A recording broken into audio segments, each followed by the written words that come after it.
Welcome to our kitchen, where we are about to start an overnight journey of creating delicious sourdough loaf.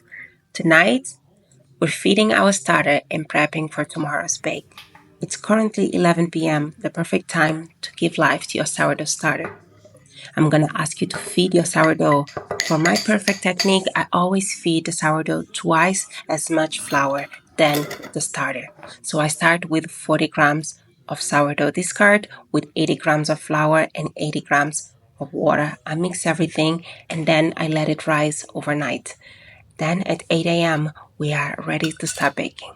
It's 8 a.m. and your starter is alive and ready. Look at the structure. You want your starter to be this alive, this ready to be baked. So because it's ready, I'm going to ask you to grab a large bowl. Begin by pouring 200 grams of water into a bowl.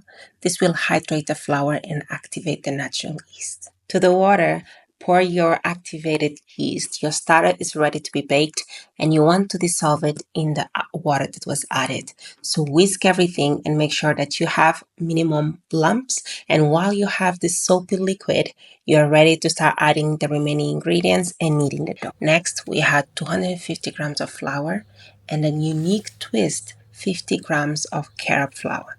Carob flour not only gives our bread a rich, healthy flavor, but also beautiful color. Mix until all the flour is well combined with water. Also added 3 grams of sea salt. You can also add kosher salt. If you're going to add any other type of salt, you might need to reduce the amount because depending on the salt, the aroma varies a lot. Now, we let this mixture rest for 1 hour. During this time, the flour fully absorbs the water, beginning the fermentation process. This resting period is crucial for developing the dough structure and flavor. Our dough has had the time to rest and hydrate. It's now ready for the next step, stretching and folding. Gently pull one edge of the dough and fold it over itself. Rotate the bowl slightly and repeat this process 3 more times for a total of 4 folds. This technique strengthens the gluten network, which will give our bread the perfect chewy texture. After each stretch and fold, let the dough rest for 30 minutes. This period allows the gluten to relax, making the dough more elastic and easier to shape.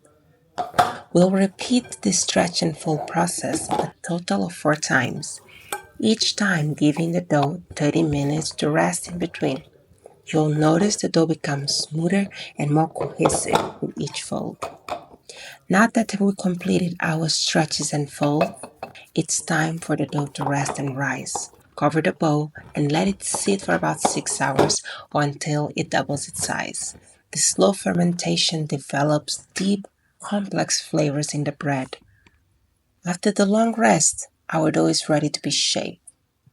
Turn it out onto a slightly floured surface and gently shape it into a round or oval loaf.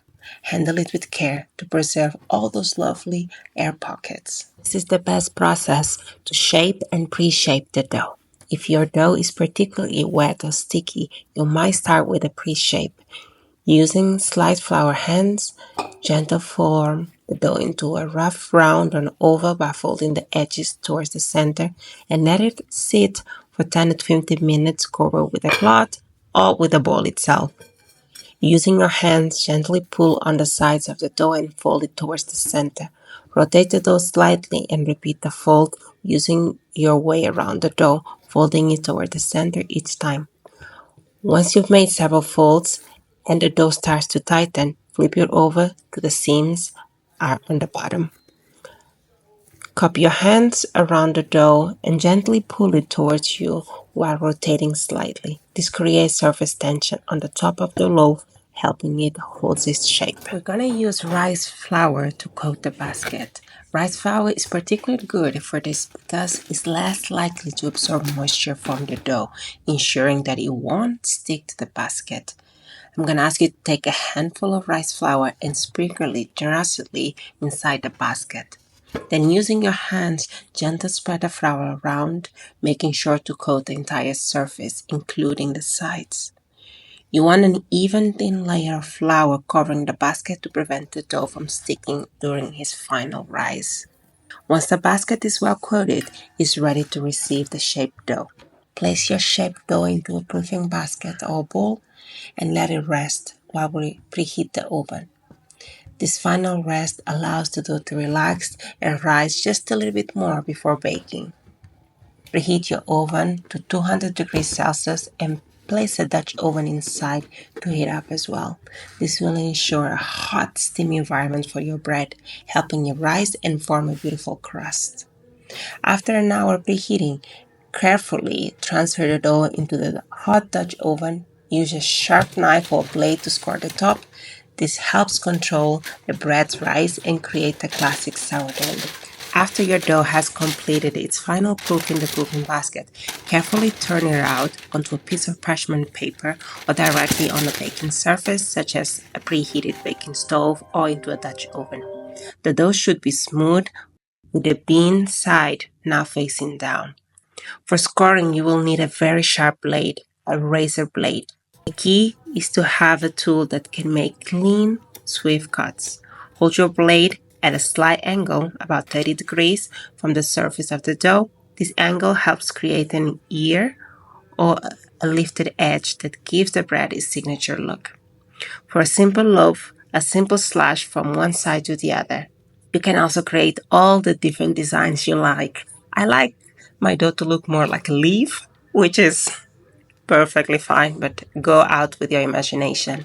But once you score the dough, you need to bake immediately. It should go to the oven right away. The cuts allow the bread to rise fully and create a beautiful crust as it bakes. Place the lid on the Dutch oven and bake for the first 30 minutes at 200 degrees Celsius. This will give the bread its initial rise. After 30 minutes, remove the lid and continue baking for another 20 minutes. This allows the crust to develop golden brown and the bread fully cooked through. And here it is, our perfectly baked sourdough bread. Let it cool completely on a wire rack before slicing. The aroma is irresistible, but its cooling time is essential for settling the crust and ensuring every slice is perfect. The wait is over. Papa, do you want to try the bread? Come. Oh, it looks fantastic. Fantastic. And it's not extra crunchy outside? It's great. It's really great. It tastes like the Alfarroba bread. Mm-hmm. Fantastic texture.